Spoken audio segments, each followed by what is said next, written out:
À la grande mosquée centenaire de Grand Bassam, l'atmosphère est empreinte de ferveur et de recueillement.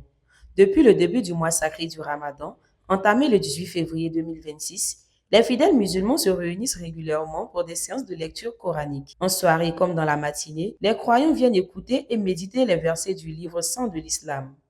Guidés par les imams et maîtres coraniques, les guides spirituels rappellent que le Ramadan est avant tout le mois du Coran, une période consacrée à la purification de l'âme, à la prière et à la solidarité. Dieu a voulu qu'on se retrouve dans le même moment pour gêner.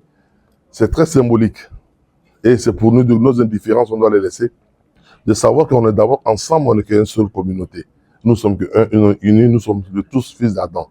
Nous sommes dans la même ville, dans le même pays et dans le même continent. Nous avons le droit d'être ensemble, de s'aimer l'amour et la paix. Partage et l'amour. Notre association prône l'amour, le partage.